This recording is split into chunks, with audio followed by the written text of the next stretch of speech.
నమస్తే. ప్రస్తుతం మనతో పాటు ప్రముఖ ఆధ్యాత్మికవేత్త, జ్యోతిష్యరత్న, జ్యోతిష సామ్రాట్ చింతా రుక్మాన్ గదరావు గారు మనతో ఉన్నారు. గురుగారితో మాట్లాడదాం. నమస్కారం గురుగారు. మాతృదేవోభవ, పితృదేవోభవ, ఆచార్యదేవోభవ. ఓం నమో మాందేశ్వరాయ నమః. గురుగారు, నవంబర్ మాసం విశేషంగా సింహరాశి వారి పరిస్థితి ఎలా ఉండబోతుంది? ఎలాంటి పరిస్థితులు ఈ నెల వీళ్ళు ఎదుర్కోవాల్సి ఉంటుంది? ఎటువంటి దైవారాధన పరిహారాలు చేసుకుంటే విశేషమైన ఫలితాలు వీళ్ళు పొందే అవకాశం కనిపిస్తుంది? 2025 సంవత్సరం నవంబర్ మాసం సింహరాశి మాస ఫలితాలు చెప్పుకునే ముందు జనరల్గా మనం ప్రతి రాశి గురించి ఒక ప్రత్యేకమైన విషయాన్ని మనం మాట్లాడుకుంటున్నాం. అలా తీసుకుంటే ఈ సింహరాశి అనేటువంటిది వీళ్ళకు ధీమా ఎక్కువ. ఆ ధీమానే వీళ్ళకు ఒక విధంగా శత్రువు అని చెప్పచ్చు. అదేవిధంగా ఉదారత ఎక్కువ, అంటే సహాయం చేసేటువంటి గుణం ఎక్కువ. అదే వీళ్ళకు శత్రువు అని చెప్పచ్చు. వీళ్ళు సహాయం చేసిన వాళ్ళు తిరిగి వీళ్ళు సహాయం అడగలేకపోవడం వీళ్ళ యొక్క బలహీనత. మనం ఎన్నోసార్లు 10 సార్లు సహాయం చేస్తాం, తిరిగి అతన్ని మనం సహాయం అడిగితే ఈ అడిగిన రోజే మొత్తం పోతుంది, విలువ పోతుంది అనేటువంటి ఆలోచన, ఈ టైప్ ఆఫ్ ఆలోచన విధాలతో వీళ్ళు ఇతరుల సహాయం పొందలేకపోతారు. ఒకవేళ అడిగినా కానీ అవతలవాడు టకామని లేదంటే అప్పుడు మన పరిస్థితి ఏంటి? ఉందంటే పర్లేదు, అరే మనకు ఎన్నోసార్లు సహాయం చేశాడు కదా, మనం సహాయం చేద్దాము అని అనుకుంటే పర్లేదు, అనుకోకపోతే అనే ఆలోచనలోనే వీళ్ళకి ఎక్కువ భయమో బాధో వెనకడుగు వేయడం జరిగిపోతుంది. వీళ్ళు ఎక్కువగా అన్నదానం నీటిదానం చేసే కొద్దిగా డబ్బులు వస్తుంటుంది సింహరాశి వాళ్ళు. ఎందుకంటే వీళ్ళకు వ్యయస్థానము కర్కాటకానికి అధిపతి చంద్రుడు అంటే రైసు, వ్యయము, నష్టం. అంటే అప్పుడు వీళ్ళు ఏం చేయాలంటే ఎక్కువగా ఏదైతే వ్యయస్థానానికి సంబంధించినటువంటి అన్నము నీళ్ళు ఉన్నదో దాన్ని ఎక్కువ దానం చేయాలి. కులదేవతను ఆరాధించే కొద్దికి వీళ్ళకి జాతకంతో పని లేదు. కులదేవతను కంపల్సరీ పూజించాలి. కులదేవత తెలియదంటే శంగాలి అని ఒక కర్ర ఉంది, ఆ శంగాలి కర్రను కులదేవతకు భావించవచ్చు, ఆరాధించవచ్చు. కాబట్టి వీళ్ళు మకా నక్షత్రంతో స్టార్ట్ అవుతుంది ఈ రాశి. మకా నక్షత్రం పితృ నక్షత్రము. మకా నక్షత్రంలో సింహరాశిలో పుట్టిన వాళ్ళు మ్యాక్సిమం గత జన్మలో కూడా మళ్ళీ ఇదే ఈ కుటుంబానికి చెందిన వాళ్ళు ఉంటారు. సేమ్ ఏ ఫ్యామిలీలో పుడతారో ఆ ఫ్యామిలీకి సంబంధించినటువంటి వ్యక్తి మళ్ళీ అదే కుటుంబంలో పుడతాడు. అది వాళ్ళు రియలైజ్ అవుతారా, గతంలో నేను ఇలా ఉన్నానని చెప్పి? నాకు జాతకాలు కలిసి చెప్తాను, వాళ్ళు పక్కపక్కన అవుతారు. మా తాతగారు అంటారండి నన్ను అందరూ, నేను అలాగే ఉన్నానంట, అలాగే మాట్లాడతానంట, అలాగే నడుస్తానంట, అది నాకు అంటూ ఉంటారు, నేను ముచ్చట పడుతూ ఉంటానంటారు. అదే అండి మీ పూర్వీకులు ఎవరో మళ్ళీ మీరే పుట్టారు అని చెప్తాను నేను. ఇది పితృ నక్షత్రంతో ప్రారంభమవుతుంది. జ్యోతిశాస్త్రంలో 3 మండలాలు ఉన్నాయి: మేషమండలము, సింహమండలము, ధనుర్మండలం అని. ఈ 3 మండలాలు కేతు నక్షత్రంతో ప్రారంభమవుతాయి. కేతు రుణకారకుడు. రుణం అంటే ఏ రుణము? మనం పుట్టి అనుభవించాల్సిన మొత్తం రుణమే. కాబట్టి ఇది సింహమండలంలో మకా నక్షత్రంతో ప్రారంభమైనటువంటిది. కాబట్టి అందరం సింహం అంటేనే రవిగ్రహానికి సంబంధించి, రవి పితృకారకుడు, తండ్రి. పితృ నక్షత్రం స్టార్ట్ అవుతుంది. కాబట్టి పూర్వీకులే మళ్ళీ పుట్టేటువంటి, అదే కుటుంబంలో పుట్టేటువంటి రాశి ఎక్కువగా సింహరాశి. కాబట్టి ఇది ఈ సింహరాశి యొక్క ప్రత్యేకతలు. ఇలా మనం చెప్పుకుంటూ పోతే ఇది వెళ్ళిపోతుంది. మాస ఫలితాలు చెప్పాలి మనం వాళ్ళకు. ఈ మాసము వీళ్లకు సప్తమంలో రాహు మంచివాడు కాదు, జన్మంలో కేతు అంత మంచిది కాదు, వ్యయంలో గురువు వచ్చాడు.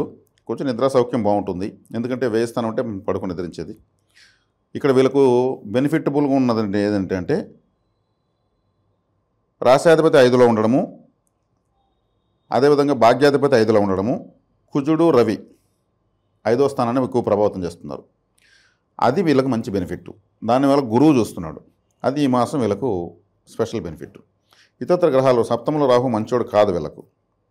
హృదయ సంబంధమైన సమస్యలు, పితృ అరిష్టాలు అంటే తండ్రి. రాహువు ఎప్పుడు కూడా రవినే బాధిస్తాడు, సూర్యగ్రహాన్ని ఎక్కువ బాధిస్తాడు. ఎందుకంటే రాహువును వీళ్ళు తగిలిచ్చేశారు మహావిష్ణు దగ్గర. ఇతను అమృతం ఏమార్చి తాగుతున్నాడని అది 2 ముక్కలు చేసి అవతల పడేశాడు మహావిష్ణు. అది లైఫ్ టైం పగ. ఆ పగ రాశి, పగ గ్రహము రాహు చూస్తున్నాడు, కాబట్టి అది మంచిది కాదు. గతంలో జరిగినటువంటి ఈ మధ్యనే చంద్రగ్రహణము వీళ్ళకి 7వ ఇంట్లో జరిగింది. దేహ అనారోగ్యము, ఏదైనా కొంచెం పరువు ప్రతిష్టలకు సంబంధించినటువంటి ఎక్కువగా వీళ్ళు ప్రెస్టేజ్ ఇష్యూ ఎక్కువ. వీళ్ళకు పరువు కోసం వీళ్ళు చాలా తహతలు ఆడతారు. ఇప్పుడు వీళ్ళ పరువు పోయే పనులు ఏమైనా జరగవచ్చు అంటారా? అంటే వీళ్ళకి జరుగుతుందంటే కొంతమంది పని కట్టుకొని చేస్తారు, రెప్యుటేషన్ డ్యామేజ్ చేయాలని. రాహు చూస్తున్నాడు కదా, రాహు దిగజారుడు క్యారెక్టర్ ఉన్న వాళ్ళతో తలకాయ నొప్పి ఉంటుంది వీళ్ళకు. లేదు కొంతమంది ఉండి కావాలని వీళ్ళ కోసం దిగజారుతారు, ఇబ్బంది పెడితే బాగుంటుంది వీళ్ళని, దొరికాడు ఇన్ని రోజులకు మనకు, ఇంక వీళ్ళు భరించక తప్పదు, అట్లా ఉంటుంది. ఈ గ్రహణ ప్రభావము కరెక్ట్గా అక్కడే వచ్చింది. కాబట్టి ఈ సింహరాశి వాళ్ళకు ఎక్కువగా ప్రెస్టేజ్ ఇష్యూగా ఉంటారు. గతంలో వీళ్ళు బాగున్నప్పుడు ఉన్న పరిస్థితులు చూసి ఇప్పుడు వీళ్ళు అప్పుడు భలే ఫోజులు కొట్టాడు వీడు, వీనికి అర్థం చూద్దాం ఇప్పుడు అంటారు. సహజంగా సమాజం అట్లే ఉంది. అలా తగులుకునేటువంటి రాశి ఇప్పుడు ఒక సింహరాశి. జన్మలో కేతు ఉన్నాడు. కేతు ఏం చేస్తాడు? ఏది ఆలోచింపనివ్వడు. అసలు వర్కే లేనటువంటి, పనే లేనటువంటి, ఆలోచన లేనటువంటి గ్రహం లగ్నంలో ఉండదు. వీళ్ళు ఇంకా వెంటనేసి భార్య పిల్లలను, సమాజాన్ని, వ్యాపారాన్ని వదిలేసి అడవిలో కూర్చోరు కదా. కేతు అడవిలో కూర్చుంటే యోగిస్తాడు, సమాజంలో కూర్చుంటే యోగించడు. ఏది నాకు వద్దని కూడా సన్యాసి అడవిలో ఉంటాడు, హిమాలయాల్లో ఉంటాడు. అన్నీ కావాలనుకున్న వాళ్ళు ఇక్కడ ఉంటారు. అట్లాంటి ఏది వద్దనుకున్న గ్రహం జన్మలో ఉంది. ఇది కొంతకాలమే అనేటువంటి స్థైర్యం తెచ్చుకోవాలంతే, ఇంకేం లేదు. కులదేవత ఆరాధన, పితృ ఆరాధన, నీటి దానం, అన్నదానం చేయడం మంచిది. మరి అన్నదానం చేయాలంటే నేను ఎక్కడ చేయాలి బాబు అంటే, కుక్కకు ఓ బిస్కెట్ ఇచ్చినా, కోతుకు అరటి పండు ఇచ్చినా, చీమలకు చక్కెర వేసినా, పావురాలకు గింజలు వేసినా, ఆవుకు కొంత గడ్డి పెట్టినా అన్నదానం కన్నా గొప్పది. అవేవి తిరగమాత పెట్టినావా, పోపు వేసావా అని అడగవు, రోస్ట్ చేసావని అడగవు. పెట్టిందాన్ని తృప్తిగా తిని ఆశీర్వదించి వెళ్తాయి. మనుషులకు పెడితే ఎంతకాలం పెడతాము? విశ్వాసం ఉండదు. కాబట్టి అన్నదానం అంటే మనుషులకే పెట్టాలి, మనం ఆడపెట్టేది ఫుల్ మీల్స్, ప్లేట్ మీల్స్ అనుకోవాల్సిన అవసరం లేదు. భూత సేవ చేయాలి. దేనికైనా ఆకలే. అవి గడ్డి కోసం, తిండి కోసం, కడుపు కోసం బతుకుతుంటాయి. కానీ ఇది వీళ్ళకి లైఫ్ టైం రెమెడీ. ఇవన్నీ దహించుకుపోతాయి. కులదేవతారాధనకు నేను చెప్పాను, తెలిస్తే మరి చాలామంది వెంకటేశ్వర స్వామి, నరసింహస్వామి చెప్తారు, మంచిదే. వాళ్ళు యుగదేవతలు, పరదేవతలు. కులదేవతను ఎప్పుడు చెట్టు కిందనే పెడతారు, బహిరంగ ప్రదేశాల్లో పెడతారు. ఓ వేప చెట్టు, రావి చెట్టు, మర్రి చెట్టు, కానుగ చెట్టు, ఏదో ఒక చెట్టు కింద బహిరంగ ప్రదేశాలు, పొలాల గట్ల కడ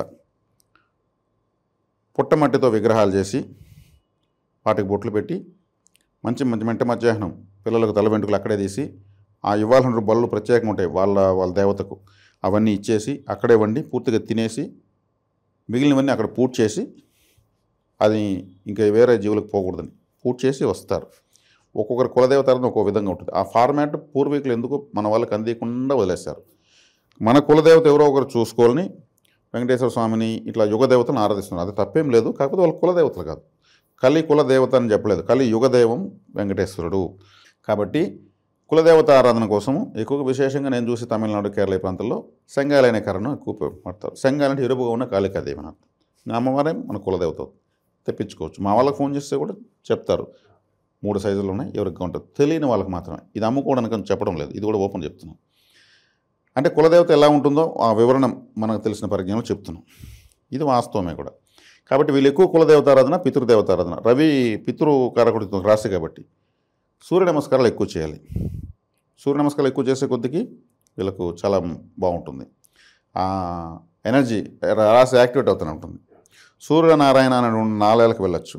రవిప్రకాష్, భానుప్రకాష్, ఆదిత్య, సూర్యనారాయణ ఇట్లాంటి పేర్లు ఉన్న, సూర్యప్రకాష్ ఇట్లాంటి పేర్లు ఉన్న వాళ్ళతో యాక్టివ్ బాగుండొచ్చు.